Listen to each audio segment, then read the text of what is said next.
Sejam bem-vindos a mais um episódio do Legalmente Cast, o podcast oficial da OAB Bauru. Eu sou a Júlia Herrera e ao meu lado, meu querido professor, Dr. Thiago Munaro, me acompanhando desde o último episódio, né, professor? Sempre.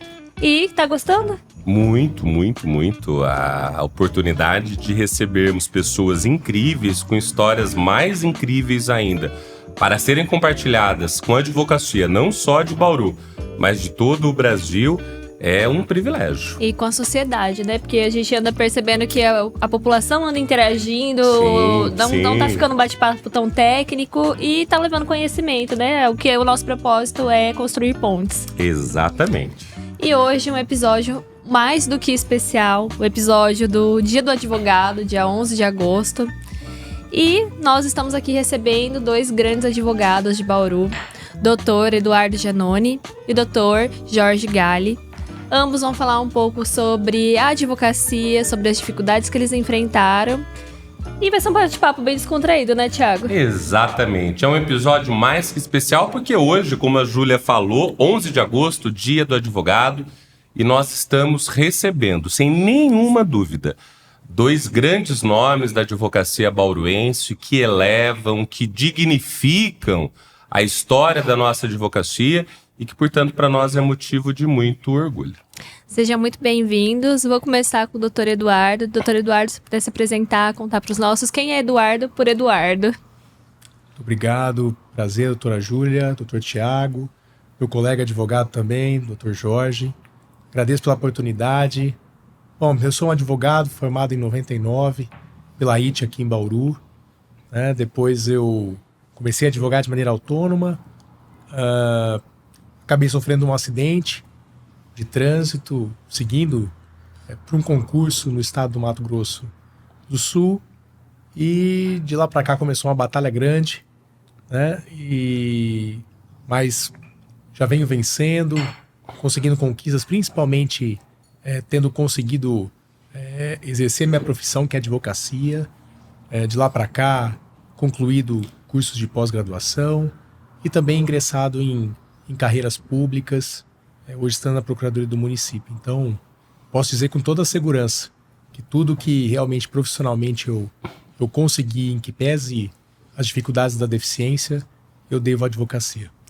Doutor Eduardo, foi proposital que a doutora Júlia pedisse para que o senhor, para que você, já que é meu amigo, não é, se apresentasse primeiro, mas cabe a nós dizer para o público que está nos assistindo que o Dr. Eduardo Giannoni tem uma larga carreira na advocacia e a serviço da advocacia. É doutor em Direito, é professor, hoje atua como procurador do município aqui de Bauru, né? Sendo concursado, portanto, foi diretor da Ordem dos Advogados do Brasil, daqui da nossa 21ª subseção, e por acho que mais de uma década se dedicou às questões éticas, presidindo a nossa comissão de ética. De modo, doutor Eduardo, é muito gratificante para o Legalmente Cast, que é o podcast oficial da OAB Bauru, recebê-lo aqui. Assim como vamos ouvir agora a história do Dr. Jorge Galli, para um bate-papo que certamente será histórico. Doutor Jorge, se o doutor puder compartilhar quem é o Dr. Jorge pelo Dr. Jorge. Primeiramente, muito obrigado pelo convite, pela oportunidade de poder expor um pouquinho sobre a minha vida, né, sobre a minha trajetória, que ainda é curta, né, mas que eu gosto muito dessa profissão e foi ela, como até o Dr. Eduardo falou, que me trouxe tudo que eu tenho na minha vida hoje, né? Então, eu tenho glaucoma congênito, eu nasci com esse problema nos olhos, mas eu perdi a minha visão aos 13 anos, né? Eu tive um problema no olho esquerdo, primeiramente, por conta de um transplante de córnea que eu fiz.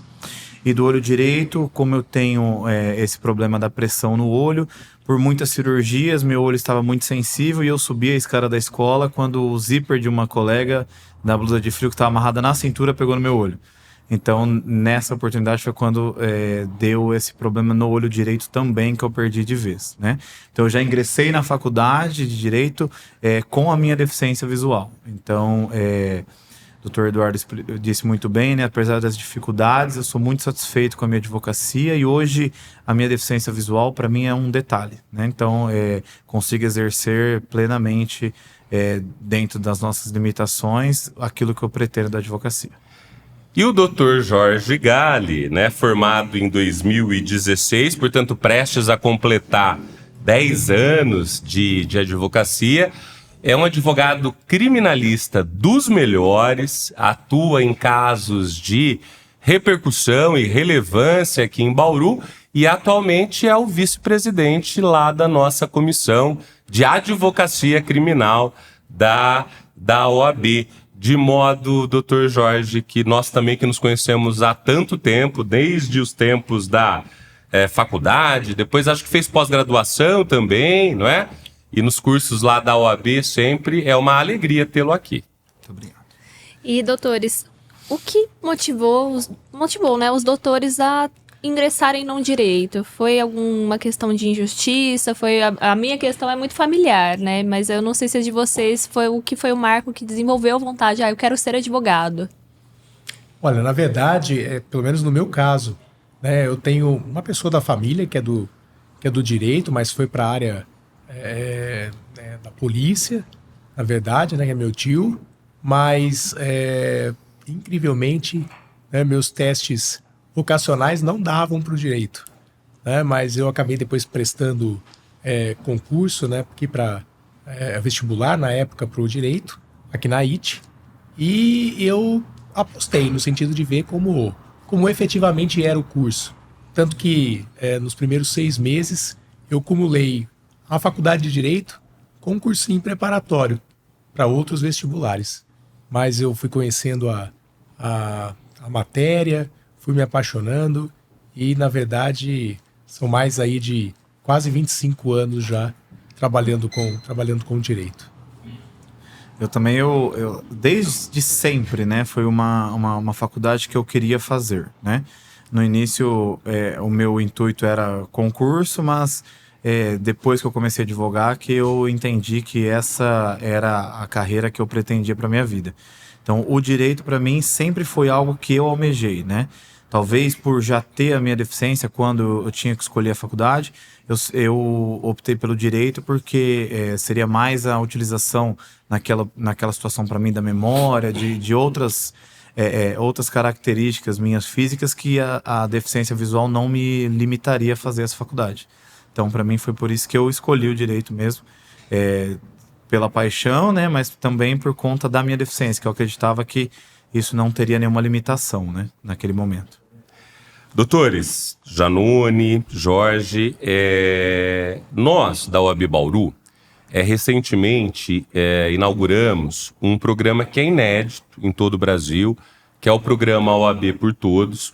Ele foi inspirado no programa OAB por Elas, precisamos fazer essa menção e esse resgate histórico das gestões anteriores, mas que foi mantida na nossa gestão. E o OAB por Todos, ele é um programa de enfrentamento, um programa de enfrentamento à discriminação. Ilegal, evidentemente, não é? E aí nós estamos trabalhando com questões relacionadas a etarismo, que é o preconceito em relação aos mais experientes, né, 60 a mais, misoginia, que infelizmente ainda é preciso falar disso, preconceito ou discriminação em relação à mulher, apenas pelo fato de ser mulher, homofobia, transfobia, questões de assédio moral e sexual também, sim, não é, Júlia? E no ambiente de trabalho, intolerância religiosa, mas também racismo, que é uma tristeza que ainda tem que se falar em racismo, mas é preciso, porque ele continua estrutural, mas nós também estamos falando de capacitismo. E por incrível que pareça, Jorge, Janone, muitas pessoas ainda não conhecem o conceito de capacitismo. E aí eu queria, então, pedir que vocês, né, cada um de vocês, Janone e o Jorge na sequência, explicasse para quem está nos ouvindo, primeiro, o que é capacitismo e segundo, por que é que ele precisa ser prevenido, não é, para que não aconteça e também reprimido se em algum momento ele vier a acontecer. Combatido, perfeito, Júlia, combatido. Essa é uma situação tão importante, né? Tanto que hoje o capacitismo ele é capitulado como crime, né? Figura típica penal, né? Que consiste na situação onde a pessoa com deficiência ela é discriminada em razão da própria deficiência dela. Ou seja, simplesmente em razão, né, de ser uma pessoa com deficiência, de apresentar algum déficit, ela é discriminada por esse motivo. Né? Então, como eu disse, é uma figura típica penal e que representa, talvez, no meu modo de entender, a necessidade de que a população, nós enquanto sociedade, precisamos de fato evoluir no sentido de entender que a comunidade, a sociedade, ela precisa ter espaço para todos, independente da sua cor de pele, da sua condição de saúde ou de deficiência, enfim. Não há hoje mais espaço na sociedade moderna para que a gente exclua, e principalmente exclua em razão de uma deficiência. Né? Eu posso dizer para vocês que nós, pessoas com deficiência, nós temos sim algumas limitações, mas nós também temos uma série, né, de virtudes, né? E que é necessário que se olhe muito mais por aquilo que a gente é capaz de fazer do que daquilo que a gente não consegue fazer. Né? Inclusive esse é o referencial, né, em que a própria Lei Brasileira de Inclusão, Convenção Internacional de Nova York, dos Direitos da Pessoa com Deficiência, foca, o critério né, o que nós, pessoas com deficiência, somos capazes de fazer. Então é importante que a gente conheça tudo isso para que a gente não incida numa conduta capacitista, né? E com isso esteja aí ao crivo das autoridades. Então é importante que a gente evolua simplesmente no sentido de entender que hoje não existe mais espaço para que qualquer pessoa seja excluída principalmente em razão de alguma deficiência. Exatamente, né? Nós temos... esse é um problema muito sério, né? Porque a pessoa ser discriminada exclusivamente pelo aquele fato, né? Daquela sua limitação, né? Porque ver a pessoa apenas por conta da deficiência que ela tem é um absurdo, né? Então, por isso que, inclusive, né, a mudança da forma, né, da terminologia de usar pessoa com deficiência, né? Que você passa a enxergar ela como pessoa e ponto. Né? E não mais pela própria deficiência que ela tinha. Né? Então, hoje o que a sociedade precisa entender é de que forma ela consegue receber essa pessoa com deficiência para que ela tenha ainda menos limitações do que já tem no dia a dia. Então, só a partir do momento que a sociedade entender que a sociedade que tem que se preparar para nos receber e não nós nos prepararmos, nós nos adaptarmos para que nós possamos trabalhar, para que nós possamos viver em sociedade, é que nós podemos combater isso, né? Embora se questione, inclusive, já participei até de uma palestra do Dr. Eduardo falando isso, a forma de que o IBGE faz a sua pesquisa sobre as deficiências, mas estima-se 45 milhões de pessoas com deficiência só no Brasil. Então, já deixamos de ser minorias, né? Somos minorias quando a gente trata de alguns cargos, de algumas profissões, mas minoria na sociedade nós não somos mais. Então, está mais do que na hora de que a sociedade passe a entender que a sociedade tem que estar preparada para nos receber. E uma dúvida assim, que eu tenho, e eu imagino que seja também uma questão que a gente tem que trazer para que tenha um olhar mais atento, é quanto aos obstáculos que vocês enfrentam no dia a dia. Então, desde acesso ao judiciário, eu digo não só o acesso digital, mas a parte física. Eu queria entender de vocês, assim, quais são os principais problemas que vocês enxergam que existem ainda e que dificultam o exercício da profissão de vocês. Até bem pouco tempo atrás, realmente as barreiras arquitetônicas elas eram muito complicadas no âmbito do judiciário. Né? Para não prejudicar direito da parte, né, eu já cheguei a fazer audiência, não foi aqui no município de Bauru, mas foi no município vizinho, mas eu já cheguei a fazer audiência no ambiente da garagem do fórum.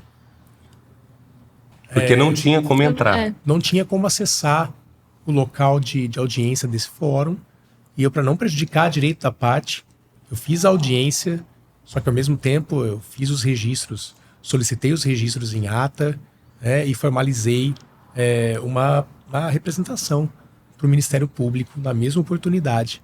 Então, até bem pouco tempo atrás, isso a gente acabou evoluindo, né, em certa medida, mas as barreiras arquitetônicas eram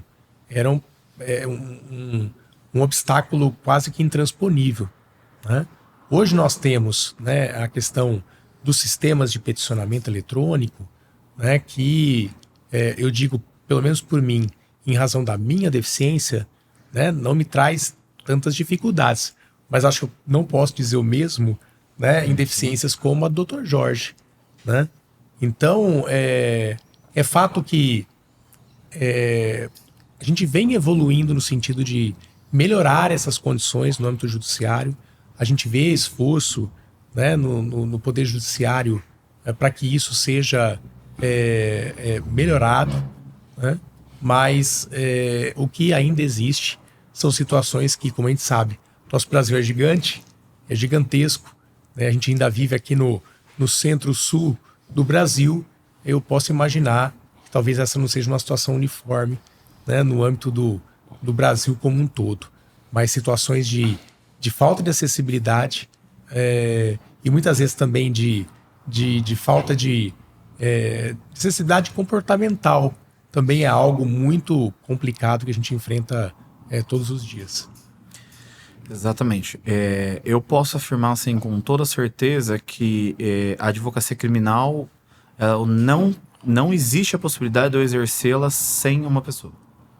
Tá? A minha deficiência não me permite isso. Tanto que a minha esposa, ela é fisioterapeuta e ela abandonou a carreira dela para trabalhar comigo, porque é uma profissão impossível. Tá? Eu tenho, assim, nós temos, além, como o doutor Eduardo até colocou, dos sistemas de peticionamento, eles não são acessíveis, os documentos são colocados no processo de uma forma digitalizada, que os meus programas não fazem a leitura. Então, esses são os maiores problemas que eu tenho no dia a dia, mas pensando em, por exemplo, eu que faço acompanhamentos de prisões de flagrante, audiência de custódia, mais as situações de delegacia mesmo, eu tenho muitos problemas. Eu tenho problemas por exemplo, de policiais que fazem sinais para os meus clientes na minha frente, porque sabem que eu não estou vendo.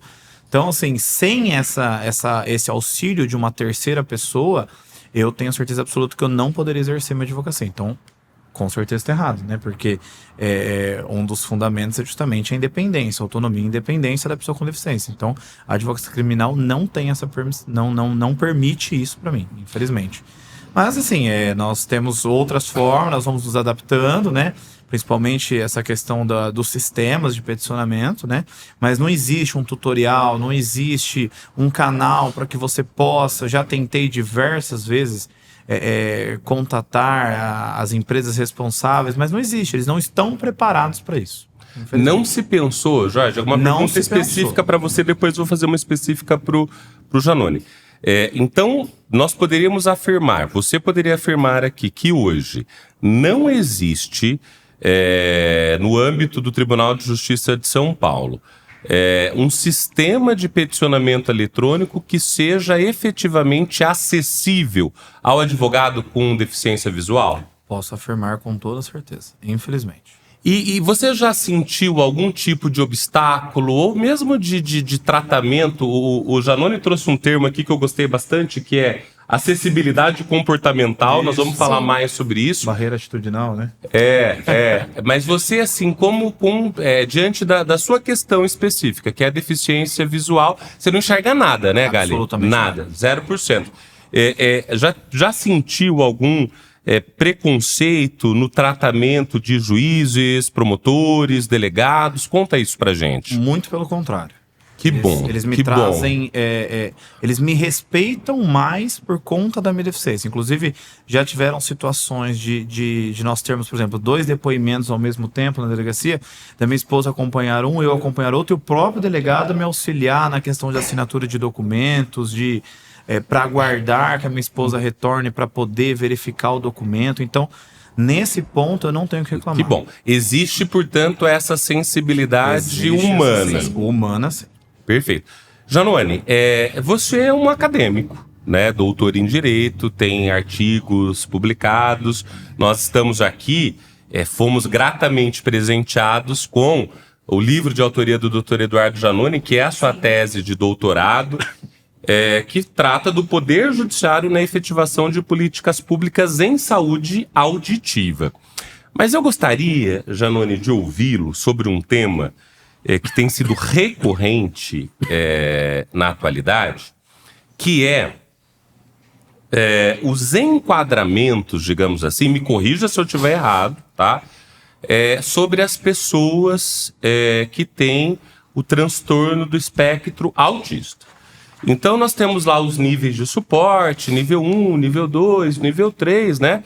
Que vai diferenciando, parece-me que efetivamente o tamanho da necessidade que aquela pessoa tem de apoio, e tenho ouvido disputas, né? De que se o portador, a pessoa, né, com o transtorno do espectro autista, ela se incluiria ou não se incluiria nas questões, por exemplo, de políticas públicas, cotas e tudo mais. Eu gostaria de ouvi-lo academicamente sobre esse assunto. Esse é um assunto realmente, assim, palpitante, já há algum tempo no âmbito das discussões, não só judiciais como acadêmicas. Isso, no meu modo de entender, precisa ser avaliado tomando por base a própria definição de pessoa com deficiência. Né? Porque a pessoa com deficiência, por definição legal, né, é aquela que tem um impedimento de longo prazo, né? E que esse impedimento ele precisa, de alguma maneira, obstar de maneira efetiva a participação plena, né, desse sujeito na vida em comunidade. Né? E essa é a definição de pessoa com deficiência. Se nós formos olhar a questão da pessoa com transtorno do espectro autista, pela própria lei brenispiana, lá tem um dispositivo expresso, né, dizendo que a pessoa com transtorno do espectro autista ela é tida por pessoa com deficiência para todos os fins de direito. Então, nós temos um dispositivo legal, né, dizendo que a pessoa com transtorno do espectro autista precisa ser tida como pessoa com deficiência. Né? Agora, como bem o senhor colocou, né, nós temos níveis, né, do autismo. Eu não sou especialista na área, mas a gente sabe, né, que existem alguns graus, né, onde a pessoa tem mais ou menos comprometimento. Né? E eu entendo que o enquadramento dessa pessoa com deficiência, né, precisa seguir essa definição, né, daquilo que a lei entende como pessoa com deficiência. Né? Então, entendo eu que aquela pessoa com transtorno do espectro autista, né, que nós escutamos falar, tem pessoas que são muito adaptadas, né, à realidade em sociedade, né, que muitas vezes se você não tem essa informação, você nem sabe que ela é diagnosticada como, né, como pessoa com transtorno do espectro autista. Né? Em comparação, tem outras pessoas que não deixa nenhuma dúvida, né, desse enquadramento. Né? De maneira que é necessário, né, que essas situações sejam estudadas praticamente de maneira individualizada, né, para que se saiba exatamente quais são as demandas desse sujeito, né, e se ele encontra dificuldades, né, na sua rotina diária, né, de ser tratada de maneira equânime, né, aos seus pares, né, aqueles que vivem em sociedade com ele, né, se essa deficiência implica alguma desvantagem que o enquadre na condição de pessoa com deficiência. Então, hoje existe sim um dissenso quanto a essa situação de enquadramento, principalmente em situações que são mais limítrofes, né? Mas sempre deixando claro que o legislador ele teve o cuidado na lei brenispiana de fazer uma menção expressa de que a pessoa com transtorno de espectro autista, ela é sentida como pessoa com deficiência para todos os fins de direito. Eu queria fazer uma pergunta para vocês dois, nesse sentido. Eu observo que muitas coisas a gente precisa de referência, né? E quando você tem um julgador que talvez ele não tenha vivido ou não viva o mesmo contexto do que vocês vivem no dia a dia, talvez seja muito difícil eles enxergarem o porquê de dar uma decisão diferente ou de entender o porquê que aquele caso tem a sua peculiaridade. A gente falou muito no último programa sobre o protocolo de perspectiva de julgamento de gênero. E eu vi que em 2020 foi aprovado um protocolo de julgamento para pessoas com deficiência. Vocês sentem no dia a dia uma dificuldade, dependendo do caso que vocês atuam? Não digo só com vocês, mas perante ao seu cliente, que ele foi injustiçado porque isso não foi observado? Olha, veja bem, pelo menos na minha visão, o que falta muitas vezes, que não deveria faltar, é o conhecimento técnico, né? Até mesmo da própria pleiade de legislações e direitos, né, que são destinados a esse grupo de indivíduos. Né? Não é tão incomum, pelo menos na minha prática, me deparar com decisões judiciais que deixam de considerar documentos legais, de força inclusive constitucional, né, onde direitos ali das pessoas com deficiência não são observados. Né? Essa é uma situação e é uma crítica, pelo menos do meu ponto de vista, que não tem mais espaço, não deveria ter mais espaço para esse tipo de situação. Né? E situações envolvendo direitos de pessoa com deficiência, muitas vezes são resolvidos por prova técnica. Né? Então é importantíssimo que essas provas sejam revestidas de qualidade, né? Que principalmente nós, advogados que militem nessa área da pessoa com deficiência, tenham conhecimento dessas especificidades da matéria, né? Que possam, a partir disso, ofertar uma defesa técnica, né? Um trabalho técnico para esses clientes que a situação exige. Tá? Então hoje advogar na área da pessoa com deficiência não é muito diferente das outras áreas.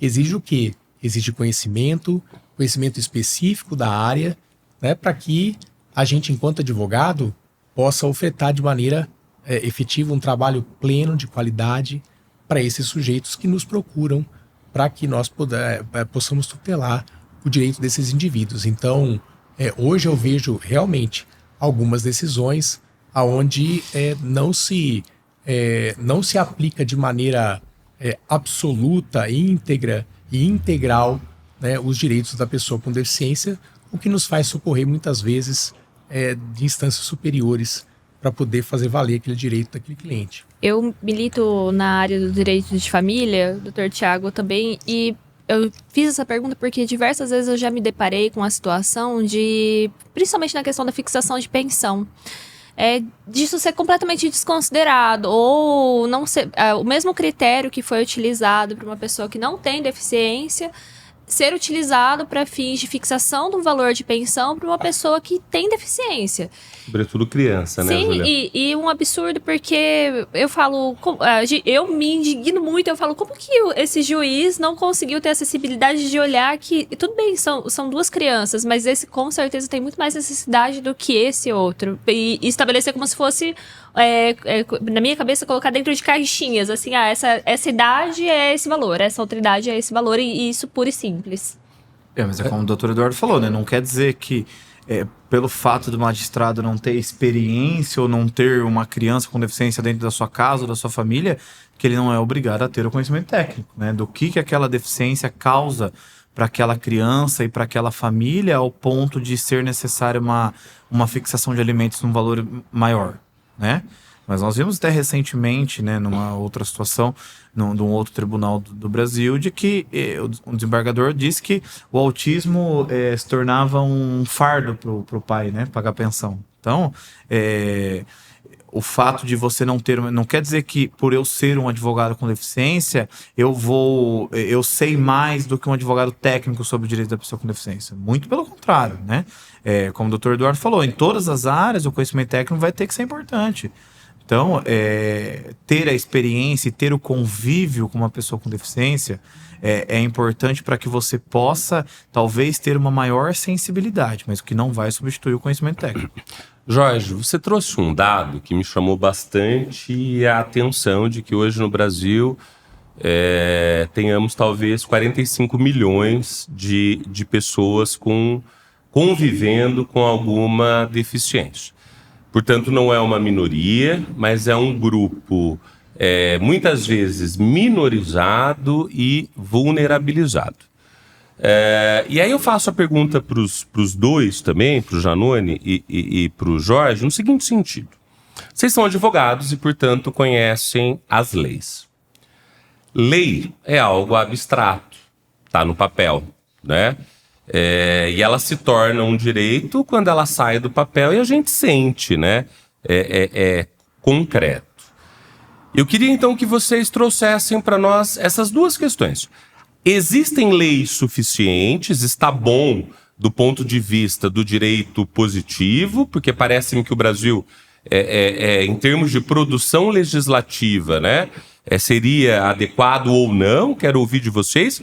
E o que falta efetivamente para que todas essas leis eventualmente saiam do papel e sejam sentidas dentro de um conceito, Júlia, de inclusão. Sim. De inclusão verdadeira, de inclusão real. Eu vou colocar a minha visão a respeito disso.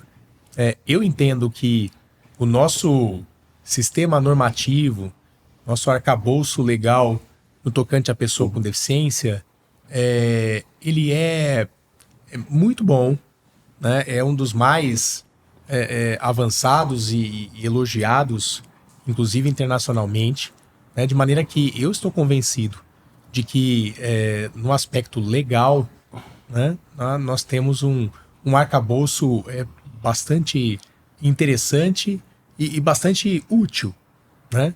O que na minha opinião falta ainda acontecer é que a gente de fato consiga implementar essa pleia de direitos, né, que nos é endereçado pelo legislador, né? E muitas vezes isso seja uma demanda que precisa ainda ser aperfeiçoada muito ainda na pessoa do próprio Estado brasileiro, né? Hoje nós, em todas as esferas, né, na esfera municipal, na esfera estadual e também na esfera federal.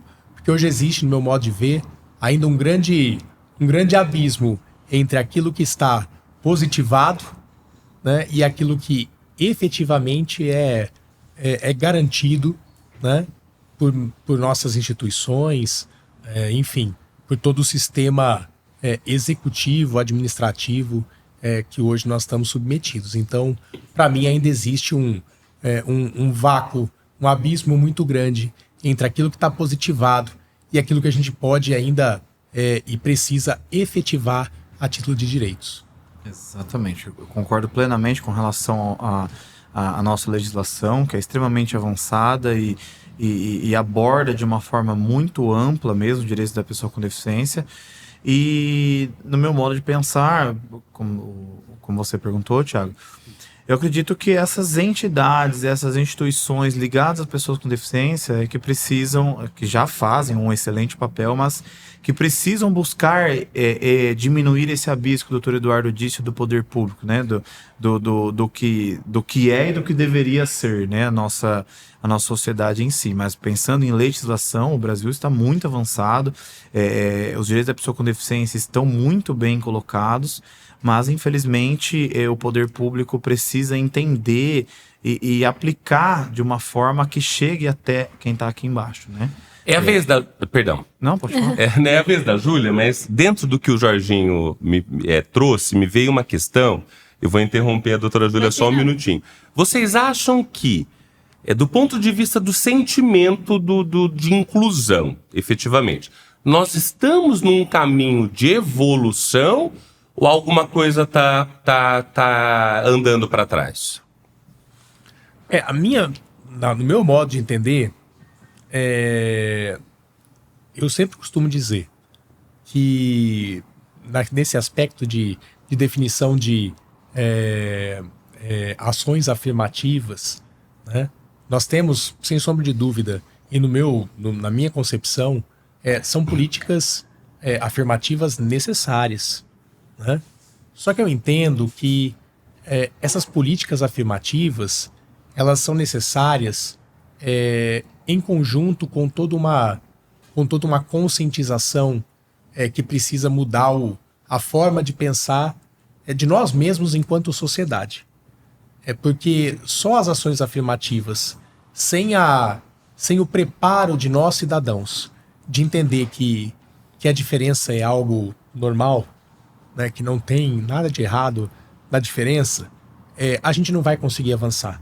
Então, o meu sentimento é que precisamos de ações afirmativas? Precisamos. Mas, ao mesmo tempo, e talvez seja nesse aspecto que a gente ainda precise evoluir ainda mais, que é o meu sentimento, é que as pessoas possam, de fato, compreender, né, cada vez mais, que a diferença é algo normal e a gente precisa conviver com as diferenças, né? Talvez, então, no meu anseio, né, o que eu anseio mais é o fato de ver uma sociedade mais engajada no sentido de se comprometer a entender as diferenças, né? Porque as ações afirmativas são aquele empurrão que a gente precisa para trazer para um nível de igualação, né, de igualdade, aqueles que são desiguais, né? Como é o caso das cotas, enfim. Mas se isso vier desacompanhado de um esforço de nós, enquanto cidadãos, né, de poder entender que a gente precisa conviver com as diferenças de maneira tranquila, né? Se isso não acontecer, a gente vai continuar, talvez, indo numa velocidade menor do que a desejada para chegar num bom termo. Desculpa, doutor. Eu entendo assim, quando a gente fala de evolução relacionada à inclusão, né? Eu penso que tratando-se de pessoa com deficiência, Thiago, eu entendo que sim, tá? Que há uma evolução, né? O doutor Eduardo colocou de fato que a sociedade precisa entender, mas nos tempos atuais, que nós temos toda essa polarização nacional, essa evolução dos discursos de ódio, eu entendo que nós estamos retrocedendo em vários aspectos, mas com relação a uma pessoa com deficiência, talvez até por uma forma preconceituosa de pensar de que somos, entre aspas, coitados, né? Esse retrocesso da sociedade não tem atingido tanto, na minha opinião, a pessoa com deficiência. O que é uma boa notícia. Sim, eu entendo que sim. Com certeza. Porque nós estamos retroagindo nos direitos LGBTQIA+, estamos retroagindo direito dos negros, em vários aspectos. Mas para a pessoa com deficiência, como eu disse, até por uma visão preconceituosa de que são coitados, né? Então nós temos ficado um pouco de fora desse retrocesso que nós temos visto, principalmente no Brasil. Eu, particularmente, considero que o rol taxativo da ANS, que foi, se eu não me engano, foi em 2022 que foi fixado isso, ele foi um retrocesso. E eu percebo isso muito quando eu converso. A gente tem até a oportunidade de ter alguns advogados que militam em áreas específicas, às vezes voltado para direito dos autistas, e eles falam, né, da dificuldade com os planos de saúde. Vocês também concordam que essa decisão ela representou um retrocesso para a população e o que nós poderíamos fazer de diferente, né, para conseguir, às vezes, uma medida que ela é necessária e, muitas vezes, a gente se depara também com a questão da burocracia no judiciário? Eu posso dizer que antes de ingressar na advocacia pública, eu militei muito na área da saúde, né, e, inclusive, eu acabei migrando para essa área muito forçado em ver a minha própria condição de pessoa com deficiência e da minha própria saúde, né? E vejo o quanto é necessário, né, que medidas como essa de restrição de acesso, de demandas de saúde, o quanto isso cria uma complicação, né, para as pessoas que têm algum tipo de patologia ou que têm algum tipo de deficiência. Então, realmente, essa decisão ela é bastante questionada e bastante questionável, né, no sentido de impor de partida essas limitações, né, essas restrições ao acesso, né, do rol, né, de maneira que isso, de alguma forma, acaba, se não incrementando, mas mantendo né, esse nível de judicialização, né, na área da saúde. Né? E eu entendo que esse tipo de situação a gente precisa ficar muito atento, porque o que a gente precisa evitar, principalmente, e também na área da pessoa com deficiência, são os retrocessos. Né? E a gente precisa, como diz o ditado, né, ficar vigilante. Né? Porque, por exemplo, recentemente, há muito pouco tempo atrás, né, a gente ia ter um retrocesso muito grande, né, na área educacional da pessoa com deficiência, né, que exigiu, inclusive, o acesso ao judiciário para que essa medida legislativa fosse repelida. Né? Então, além da gente buscar avançar nessas temáticas, a gente precisa também ficar muito vigilante, né, no sentido de que aquelas conquistas que demandaram trabalho de décadas, né, não seja depois perdida ou mesmo mitigada em ações pontuais, oportunistas, né, no sentido de prejudicar esse grupo ou determinado grupo de pessoas. Né? E, Dr. Jorge, indo um pouco na linha da advocacia na qual o doutor milita, eu não tenho tanta experiência com a advocacia criminal, o Dr. Tiago também, nós somos mais da área do direito empresarial, mas o que eu vejo é uma grande crítica ao sistema carcerário. A gente sempre escuta, né, sobre condições do sistema carcerário. E eu queria entender, assim, se o doutor também percebe que existe, né, uma dificuldade maior. Não sei se o doutor já teve algum cliente com alguma deficiência que você se sentiu, assim, injustiçado por ver aquela situação, porque o sistema, em tese, ele tem como objetivo ressocializar. Mas eu imagino que quando você não tem condições de fazer isso, e por uma pessoa com deficiência, quais seriam as dificuldades ainda maiores para que se alcançasse essa ressocialização? Assim, com alguma deficiência muito com muitas limitações, eu nunca tive, né? Eu tenho, inclusive, 2 clientes que tiveram amputação de perna, mas que fazem utilização de próteses, que tem um pouco de dificuldade. Mas eu me lembro que quando eu fiz mestrado, eu escrevi um artigo sobre presos com deficiência, na época. E eu fiz uma ampla pesquisa para tratar do tema e, assim, até o título que eu coloquei era privados de liberdade e de dignidade, porque é ainda pior, né? Além da pessoa já ter tolhido todos os seus direitos por conta da precariedade do sistema prisional, que teve um reconhecimento do estado de coisa inconstitucional, ela ainda, pela deficiência, ela se torna ainda mais grave, porque, por exemplo, tudo dentro de um presídio para a visão estatal pode virar, entre aspas, uma arma. Né? Então, a utilização de cadeiras de roda que possuem ferros, possuem diversos objetos que poderiam ser utilizados numa eventual rebelião, por exemplo. Então, o Estado limita tudo que ele pode para esse preso com deficiência, que vai trazendo ali sem qualquer dignidade. Então, tinham relatos de presos que precisavam, por exemplo, ir tomar banho com outros presos carregando, porque não tinha uma muleta, não tinha um andador, não tinha uma cadeira de rodas. Então, e ainda, o estado de São Paulo, ainda nós temos uma visão no sistema carcerário, embora de superlotação, mas de que existe uma estrutura. Mas para muitas partes do Brasil, isso é ainda pior. Né? Então, pensando no sistema carcerário, não há nenhum preparo para receber um preso com deficiência. Ô Jorge, eu vou lhe fazer uma pergunta rápida para depois nós mudarmos o tema, mas é dentro da... O bom do podcast é isso, né? As perguntas elas vão surgindo na medida das respostas, e o debate sempre é muito interessante. Os presos que se identificam como da comunidade LGBTQI, a PN+, em quase, pelo menos na maioria dos sistemas prisionais, dos presídios, pelo menos aqui em São Paulo, eles têm uma ala específica, e eles preferem que assim o seja. Nessa questão, você acha que seria mais adequado que houvesse uma ala específica para quem tem, para a pessoa com deficiência, para que ela não fosse privada da dignidade, do banho, das questões peculiares? O que você pensa disso? Entendo que sim. Acho que seria interessante seria mesmo. Bom. Seria uma forma do Estado em si, né, poder dar uma maior atenção para aquele preso com deficiência. Mesmo que fosse talvez até uma unidade inteira pensada nisso. Exatamente. Se houvesse, né, a depender da demanda.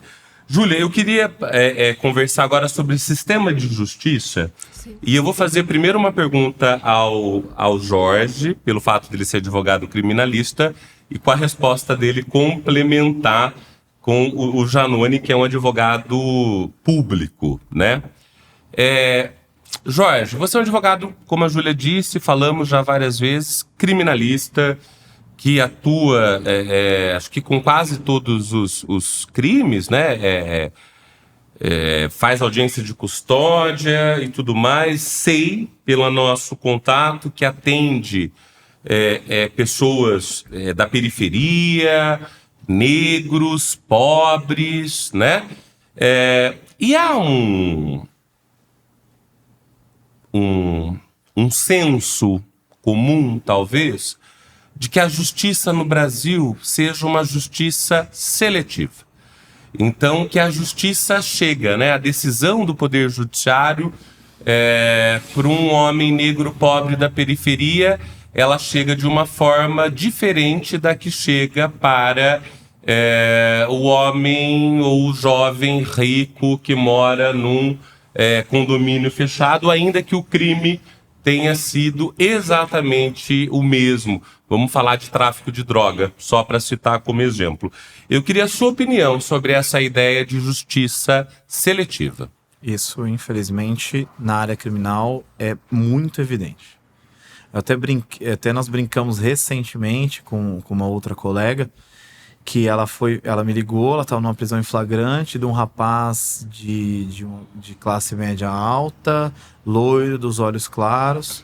Pegaram ele com uma quantidade considerável de droga e ela me ligou, eu falei para ele vai sair amanhã. Ela falou, não vai. Eu falei, você vai ver que ele vai sair. Ele não é padrão traficante. E ele saiu na audiência de custódia, né? E ela me ligou, depois falou, ele saiu. Eu falei, exatamente. Falei para ela, se fosse o menino lá, pobre, que a gente...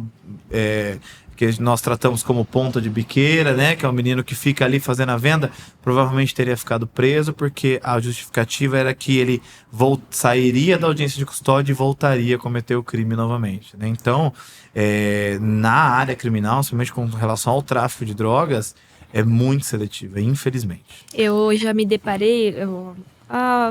Uma funcionária que me auxilia com as demandas da casa me chocou muito que eu ouvi dela, ela contando uma história. Entraram na minha casa, os policiais entraram na minha casa pra se certificar de onde eu tinha dinheiro pra comprar uma televisão. Isso. Aí eu falei, mas como assim? Sem, né, uma ordem judicial? Aí ela, não, Júlia, lá onde eu moro não tem dessa. Eles entram e querem saber se a gente roubou. E aquilo me causou. Eu falei assim, gente, eu realmente não tenho senso. Mas me causou um espanto de que eu falei, eu não tenho senso de realidade, parecia. Isso. Porque eu falei, ela mora perto da minha casa e ela passa por isso. Eu tive um caso recente que a polícia entrou na casa por conta de um tráfico de drogas. E nas buscas eles acharam 3 relógios importados que estavam numa caixa. Eles ligaram para a patroa da esposa, que morava num condomínio de luxo em Bauru, para ver se ela tinha dado falta de 3 relógios importados. E ela falou, não, fui eu que dei para minha funcionária. Olha só. Esses 3 relógios. Eu trouxe para ela dos Estados Unidos e fui eu que dei para ela. Eles ligaram para ela porque a primeira impressão é de que ela poderia ter furtado da residência da patroa que ela trabalhava. Janone, dentro dessa resposta do Jorginho, que pela análise empírica dele, né, existe uma justiça seletiva, eu queria lhe ouvir sobre o mesmo tema, mas a partir de uma outra perspectiva, que é a seguinte.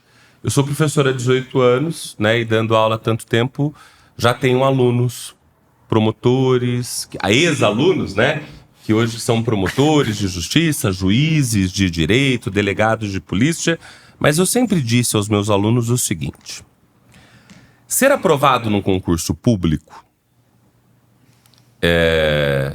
para magistratura ou Ministério Público, que são tidos, né, como os mais difíceis, não decorre apenas da meritocracia. Decorre de uma possibilidade de se dedicar com disciplina, muitas e muitas e muitas horas de estudo para que você seja aprovado, não é? e para exercer um cargo desse.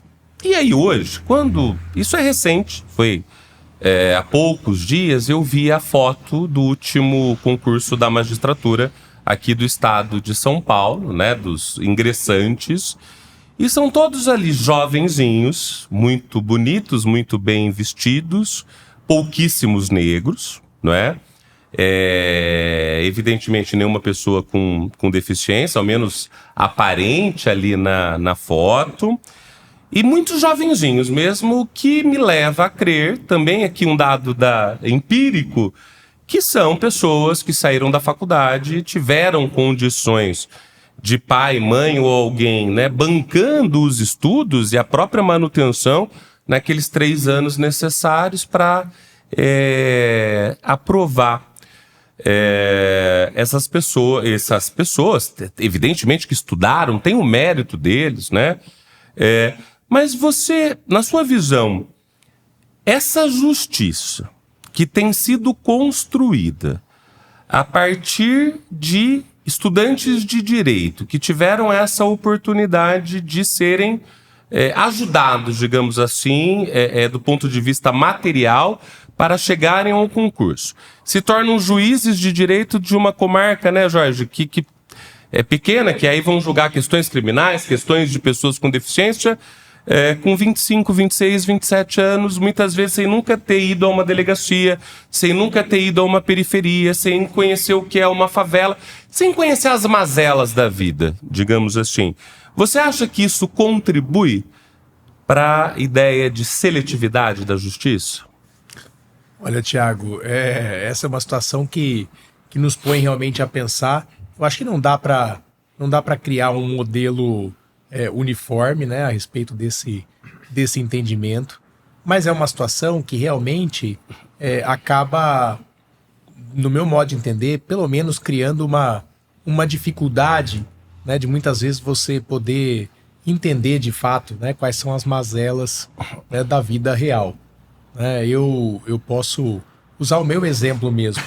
Né? Eu adquiri a minha deficiência já formado, mas eu fui uma daquelas pessoas que minha família me deu condição de poder estudar, né? Não precisar trabalhar ao mesmo tempo que eu estudava, né? E poder exclusivamente me preparar, né, para essas situações de busca do meu sonho profissional, né, de um emprego ou no exercício da advocacia ou mesmo num concurso público, né, de maneira que eu mesmo não fui muito exposto, né, a situações que ajudariam eu construir, né, o meu senso de sociedade, né, daquilo que realmente a sociedade demanda. De maneira que eu acho que esse modelo, né, que hoje nos é colocado, né, e que a gente fica de alguma forma também exposto, até mesmo no âmbito judiciário, ele acaba exigindo desses profissionais, né, que acessam esses cargos de relevância uma necessidade de comprometimento muito maior com a realidade, né? E aí que vem realmente o desafio, né, que essas pessoas elas possam realmente, de alguma maneira, né, entenderem que ninguém e nem elas vive numa bolha, né, naquela bolha que eles muitas vezes, né, tiveram aí o privilégio de frequentar, mas que a vida não é, como eu costumo dizer, não é tão colorida, né, como muitas vezes nos manuais isso fica explícito.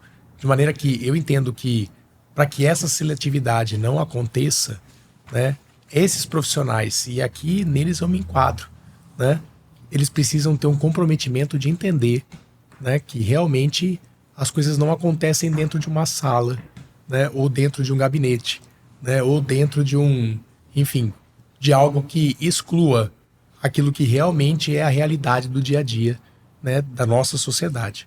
De maneira que, volto a dizer, não vejo uma condição de criar um modelo objetivo, né, e linear para esse tipo de situação.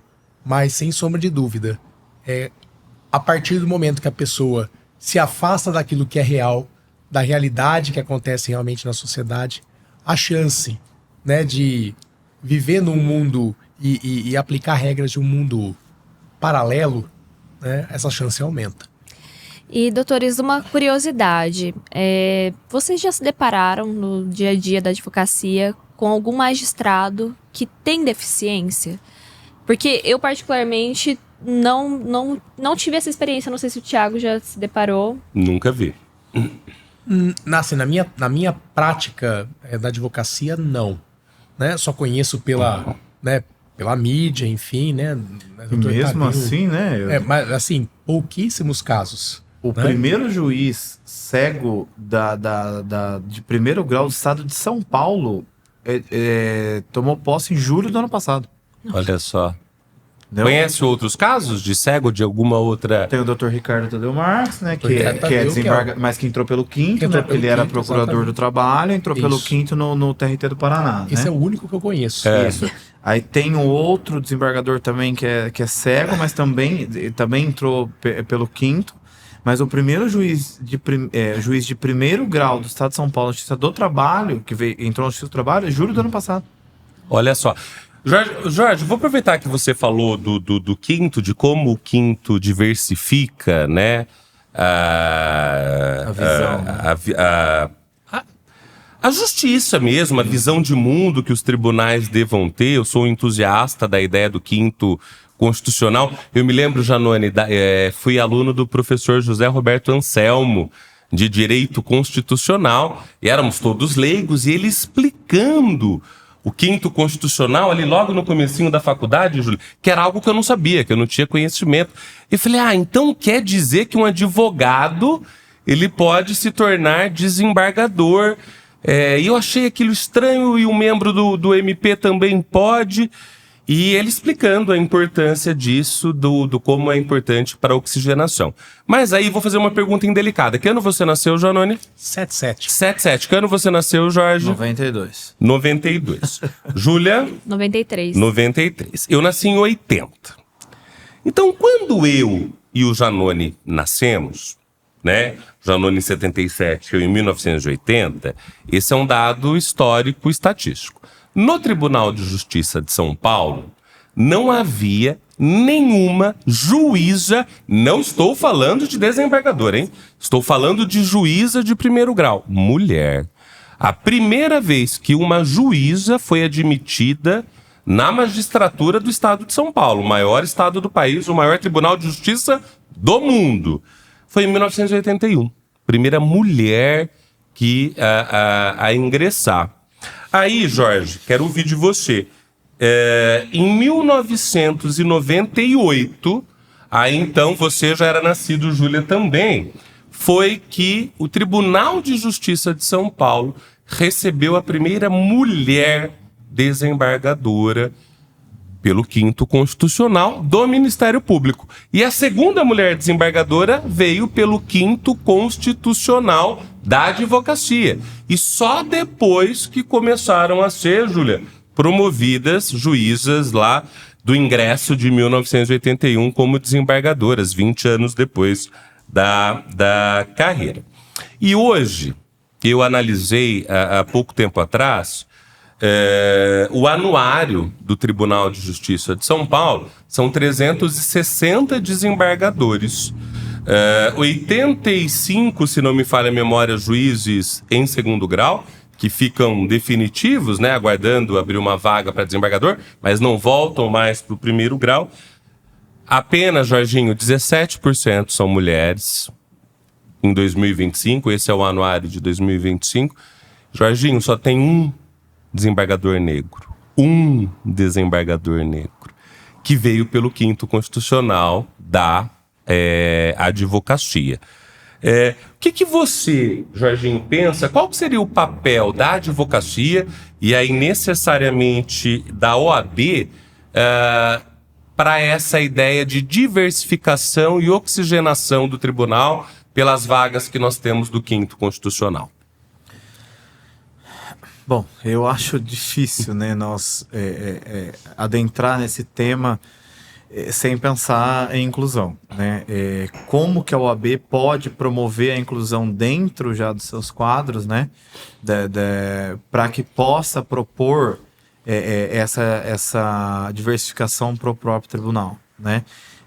Infelizmente, nós não temos, não sei nem como colocar dessa forma, mas nós não temos uma política dentro da própria OAB, né, para que possamos chegar até o tribunal com essa diversificação. Então, assim, a gente sabe que normalmente é uma escolha política, né? Então, não há um incentivo para que isso ocorra, né? Então, deveria existir? Deveria. Eu vou concordar com você, e já fazendo a pergunta para o Janone, no seguinte sentido. Nós vimos, por muitos e muitos anos, né? Porque o sistema, nós sabemos, é lista sextupla pela OAB, lista tríplice pelo Tribunal de Justiça, que é o órgão especial que vota, e o governador do estado escolhe um desembargador. Isso vale aqui para o TJ São Paulo, e quando é TRF, TRE e Trabalho, é o presidente da República que escolhe.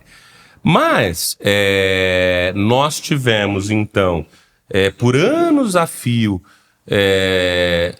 pessoas que foram alçadas, advogados, que foram alçados ao cargo de desembargador sem, de fato, análise desses outros critérios.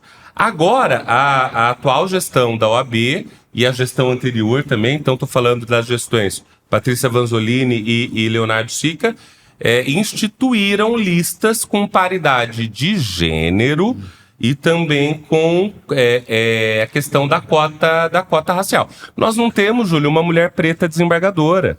Não temos. E há uma expectativa, nós temos aí um quinto com uma lista correndo, vão ser 3, né?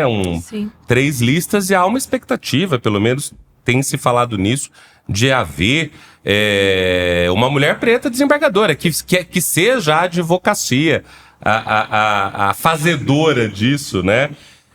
Janone, você acha que está melhorando essa questão da escolha para o quinto? Há uma perspectiva de maior inclusão? Eu entendo, sim, Thiago, está havendo um avanço muito capitaneado aqui pela seccional de São Paulo, que inclusive já vem apresentando propostas para que isso também seja aplicado, né, a nível de OAB nacional, né?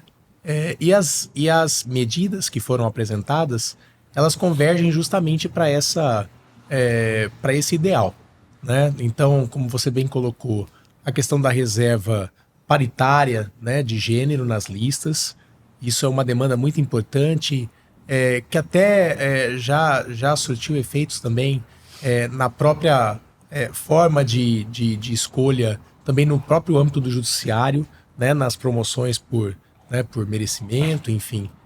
Isso também já vem começando, de maneira ainda tímida, mas já começando também a encontrar eco no judiciário, o que é um avanço, né? Mas realmente é bastante interessante, bastante louvável a iniciativa da Seccional de São Paulo, que previu essa regra de paridade de gênero, bem como também a questão da cota racial, né? Eu entendo que, como o Jorge colocou, nós sabemos que muitas vezes é uma escolha política, né?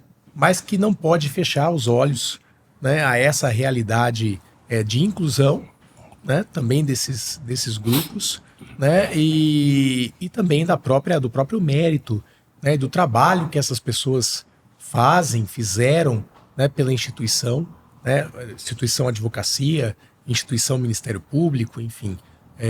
E para que, como eu costumo dizer, né, e isso é um entendimento muito particular meu, né, realmente a questão do quinto, ela no meu modo de entender, ela traz uma maior valia, né, para a qualidade mesmo da prestação jurisdicional. Porque eu costumo dizer que se tem alguém que é ouvinte por excelência, né, é o advogado. É o advogado. Então, o advogado, ele tem uma escuta que ela é muito qualificada, né? E muitas vezes no Poder Judiciário, o que nós precisamos, né, é que nós sabemos o volume de trabalho, né, o volume, o quão o Poder Judiciário é acionado, né, mas assim, para o Poder Judiciário podem ser milhares de demandas, mas para o nosso cliente, né, é a demanda muitas vezes da vida dele. Da vida dele. Né, e assim, e saber ouvir, e saber e dedicar um tempo para poder estudar a questão específica de cada um, eu acho que isso para mim é um dos maiores significados de justiça. Júlia, eu quero fazer uma pergunta para você, que é a única mulher aqui entre nós. As mulheres estão chegando no tribunal. Por quê? Um pouquinho mais. As mulheres estão chegando ao tribunal porque hoje, né, Janone e Jorge, acho que também tem essa informação, quando há um concurso público para ingresso na magistratura, há um número, parece-me que maior, inclusive, de aprovações de mulheres para a magistratura do que de homens, né? Mas veja só, 2025, o Tribunal de Justiça de São Paulo nunca teve uma mulher desembargadora ocupando um cargo de cúpula, né? Nunca tivemos uma presidente mulher, quase todos os outros estados já. Nunca tivemos uma corregedora mulher, uma vice-presidente mulher, mas as mulheres estão chegando e agora o CNJ também determinou aquela questão da paridade de gênero na promoção, né? Então, o que você pensa dentro desse contexto? As mulheres estão chegando.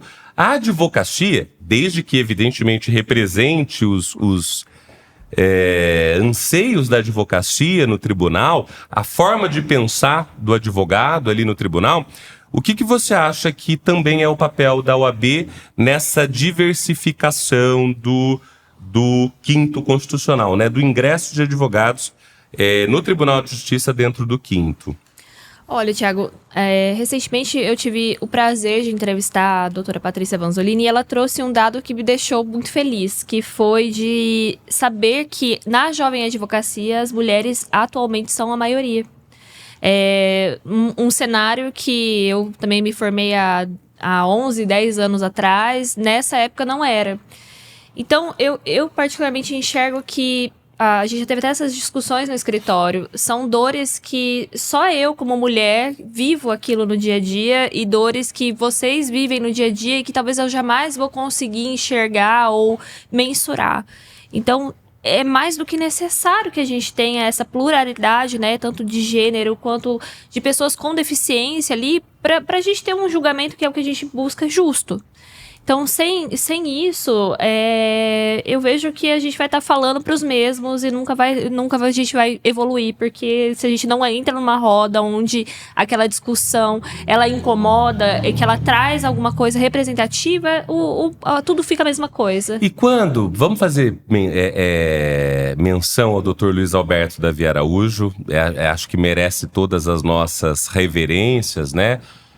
Para quem não conhece, deveria conhecer, o professor Luiz Alberto Davi Araújo foi por anos, ele é procurador da República, é professor da PUC São Paulo, mas foi por anos professor do mestrado, coordenador do mestrado e doutorado aqui da ITI em Bauru, e o professor Luiz Alberto tinha uma linha de pesquisa, né, sobre direitos da pessoa com deficiência e incutiu em todos nós que tivemos a alegria de ser aluno dele, essa questão da importância do convívio. E de que quando eu estou num ambiente em que tem um advogado paraplégico ou Eu sou tetra. Tetraplégico, eu convivendo com ele, eu absorvo tudo aquilo de bom, de ideia, de iluminação que ele tem para me dar. Quando eu estou num ambiente, convivo com um advogado que tem deficiência visual, eu aprendo com ele. E eu tenho a alegria de aprender com o Janone e com o Jorge na UAB com bastante frequência. Então, Eduardo, queria ouvi-lo e queria ouvir o Jorge também. Vai demorar muito para que a gente tenha um desembargador pessoa com deficiência, que chegue lá porque foi aprovado no tribunal, no concurso de ingresso. E possivelmente, Jorge, também vai demorar muito para que a gente tenha um desembargador que chegue, né, com deficiência visual, aprovado pelo concurso. Assim como vai demorar muito para que chegue um desembargador indígena ou de origem indígena. Então, vai demorar. E vai acontecer. Eu tenho muita esperança de que isso aconteça. Mas é por isso que eu queria ouvir de vocês, que a OAB, com uma oportunidade, é lógico que a palavra final não é dela, né? Mas que dentro dessas listas sextuplas, que ela pudesse ser a mais diversa possível no sentido, olha, temos mulheres pretas, temos pessoas com deficiência, temos homens indígenas, e vamos levá-lo, permitir que eles ingressem, né, no exercício do Poder Judiciário para contaminar os demais, e contaminar no bom sentido e com boas ideias. Queria saber o que vocês pensam disso. Eu penso que isso eu entendo que é do DNA da própria OAB, porque a OAB é pioneira em tudo que fez. Tudo que fez. Em tudo que faz. Né? Então eu entendo que é muito alvissareira mesmo essa política da OAB, no sentido de implementar as suas listas, né, diversificando mesmo, né, aquelas pessoas que, lógico, como bem foi colocado, não é a OAB que dá a palavra final, mas é muitas vezes a OAB que dá o exemplo. Que dá o exemplo. Né? Então eu acho que é importantíssimo essa política de mostrar, né, para o sistema de justiça, né, aquilo que eu fiz referência no início da nossa conversa, né, que eu não posso entender que o meu espaço não seja, né, o espaço aonde todos podem ter acesso, em razão simplesmente da minha deficiência. Né? Então eu acho que é correta a interpretação da OAB no sentido de mostrar para o sistema de justiça, né, que nós somos, na verdade, um grande grupo de pessoas que são desiguais, né, mas que podem colaborar de maneira muito qualificada, né, para o resultado final, que é a boa prestação jurisdicional. Tem que todo mundo precisa. Tem que cutucar, a OAB tem que ficar fazendo isso, uma hora vai chegar. Né? Vigilante. Exatamente, é o que eu falei. Não é a palavra final, né? Mas tá sempre colocando, uma hora vai ter que entrar e vai ser de uma forma... tratando especialmente pessoa com deficiência, para nós vai ser assim, não é só um orgulho, mas também saber de que a partir daquele momento o tribunal vai olhar diferente, como você falou, aprender, né, com a pessoa com deficiência. Eu brinco muito isso com a minha esposa, né, porque a minha filha, ela tem uma amiguinha autista na escola. Ela trata essa menina de uma forma muito diferente dos outros alunos. Por quê? Porque ela convive comigo. Porque ela é minha filha. Então ela já sabe o que é ter uma pessoa com deficiência dentro de casa. Então para ela ter esse convívio com essa amiga da escola é muito mais fácil para ela. Né? Então se todo mundo tivesse um coleguinha com deficiência na escola, né, isso vai servir para o tribunal também, com toda certeza. E Jorginho, assim, a Júlia vai fazer uma pergunta especial, mas dentro do que você trouxe, eu quero perguntar para o Janone rapidamente também, nós estamos caminhando para o encerramento.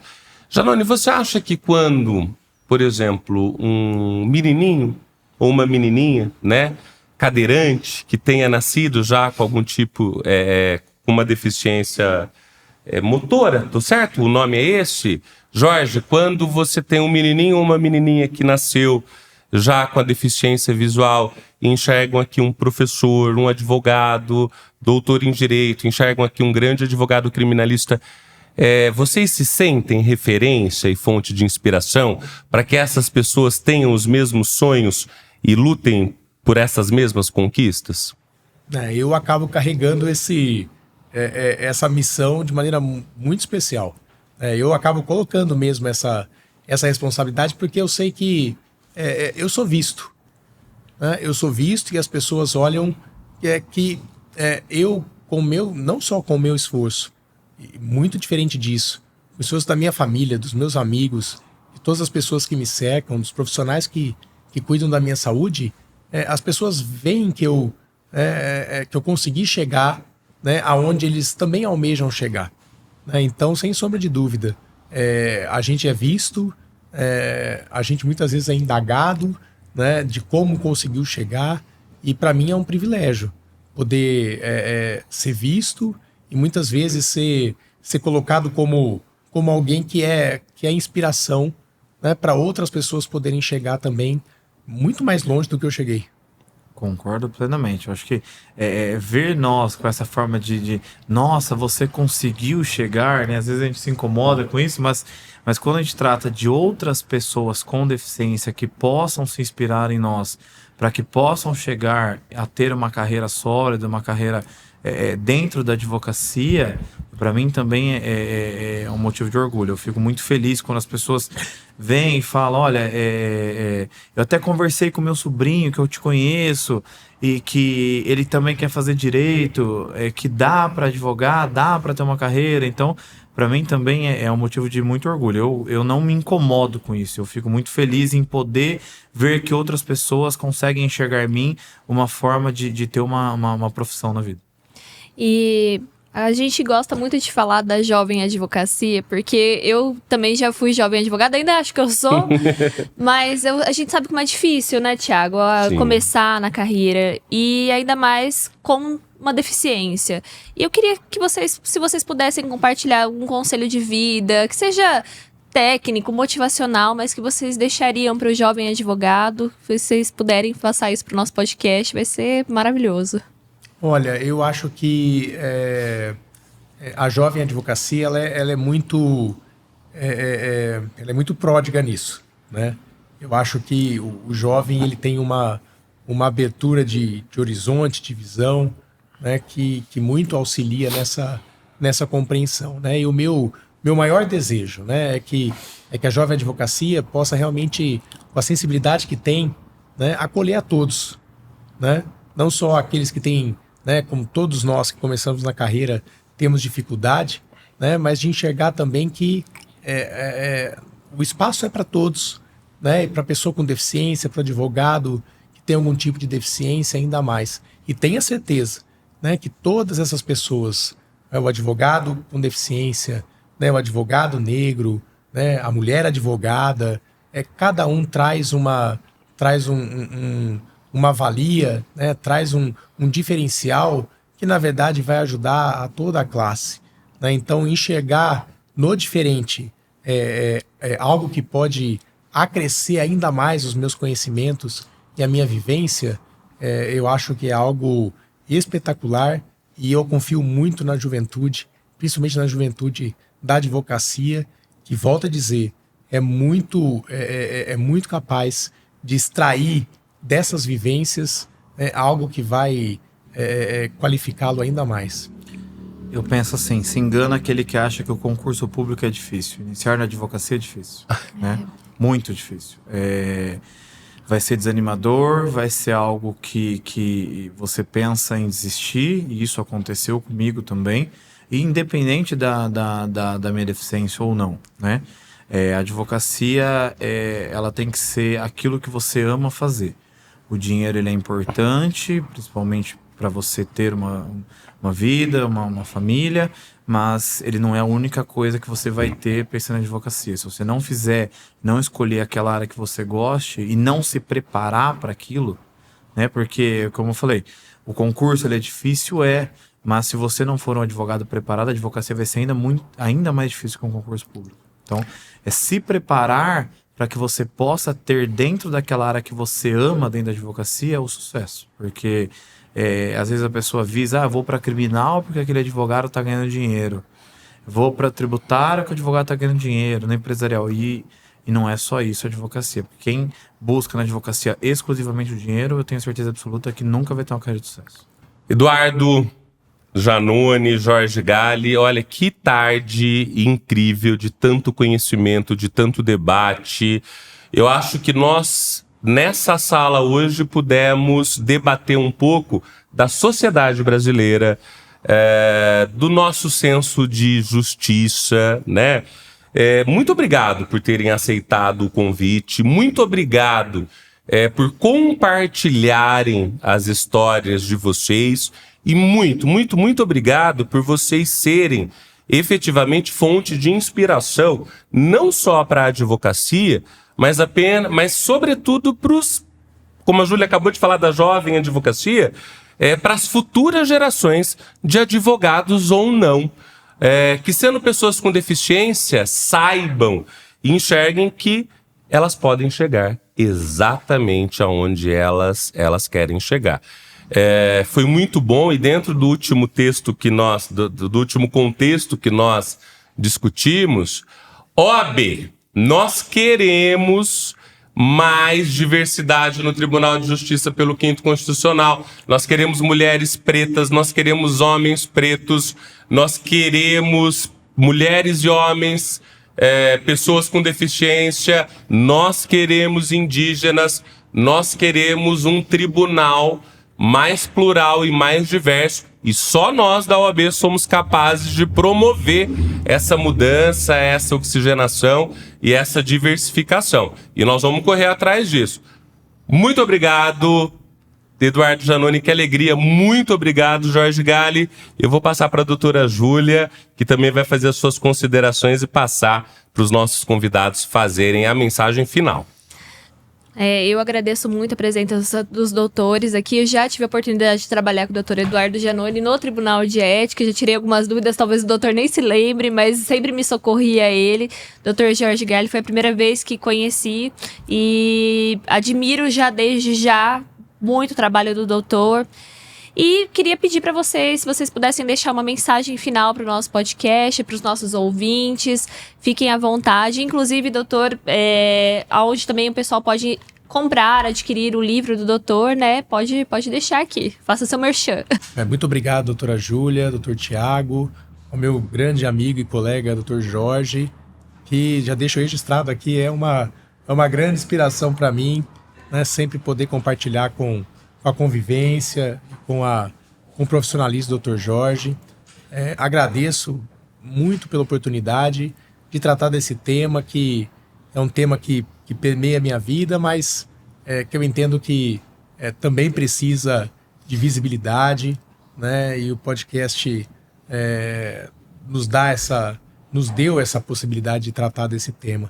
De maneira que eu agradeço e peço para que realmente nós, enquanto sociedade, possamos continuar avançando, né, nesse sentido, né, no sentido de que em todos os espaços da sociedade, e na advocacia não é diferente, né, o espaço da pessoa com deficiência é exatamente aonde ela quiser estar. Né, e eu agradeço realmente por poder fazer da minha vida e da minha vida profissional, ter a advocacia, né, como algo que me dá esse norte, né, e da própria OAB, né, de poder estar sempre me acolhendo, como sempre historicamente me acolheu, né, para poder fazer essa minha história de vida, né, e poder compartilhar essas vivências com todos os colegas advogados e com a sociedade bauruense também. Muito obrigado. Também agradeço a doutora Júlia, doutor Tiago, não só pela oportunidade, mas principalmente por permitir que outras pessoas possam entender um pouco mais como é a vida de um advogado com deficiência, né? Como eu disse em outro momento, a advocacia não é fácil para ninguém, né? Mas quando nós temos uma deficiência, nós passamos a ter uma limitação um pouco maior, o que não nos torna menos capazes de chegar onde nós queremos dentro da nossa carreira. Então, a minha mensagem não é só para o jovem advogado, mas também para aquela pessoa com deficiência que almeja fazer uma faculdade de Direito e dizer que o seu preparo, o seu comprometimento com a sua carreira, ele vai fazer com que a sua deficiência seja um pequeno detalhe que não vai te impedir de chegar onde você quiser dentro da sua profissão. Então, a oportunidade que vocês nos deram hoje aqui, ela é mais do que especial por conta de tudo isso. Doutor Eduardo, deixei para agradecer no final, porque desde que eu entrei na faculdade, todo mundo sempre me dizia Doutor Eduardo, Doutor Eduardo, Doutor Eduardo, e eu o conheci por meio do Dr. Cláudio Bahia, que foi meu primeiro estágio durante a faculdade, e foi uma das melhores coisas que já aconteceram para mim. Então, eu agradeço muito ao senhor por ter feito parte da minha carreira. Então, eu cheguei onde eu cheguei por poder ter conhecido a sua história. Então, eu agradeço de verdade por tudo isso. E muito obrigado. E espero que possamos ter novas conversas. Muito obrigado. Gente, que episódio incrível. E, mais uma vez, eu quero agradecer especialmente a diretoria da OAB Bauru. Aqui eu faço, na pessoa do professor Thiago Munaro, que é vice-presidente da OAB Bauru. E dizer que esse podcast, ele só existe porque todos confiaram no projeto e estamos seguindo juntos, né? Quero também convidar a todos para se inscreverem no nosso canal da OAB Bauru e também que esse episódio já vai estar disponível no nosso canal do Spotify. Júlia, eu que agradeço, foi incrível, né? Como disse há pouco. Agradecer o Eduardo, agradecer o Jorge, que são pessoas que vale a pena ouvi-los, vale a pena conviver com eles. Então assista esse episódio na íntegra. Mas quero muito também, Júlia, agradecer o nosso patrocinador, dizendo que esse episódio do podcast está sendo patrocinado pelo escritório Bacar, Camargo Lima e Cofari. Nós estamos gravando, inclusive, aqui no escritório deles, que são parceiros, né, de primeira hora do Legalmente Cast e também da OAB. Muito obrigado pela sua companhia, pela sua audiência e a gente se vê no próximo episódio.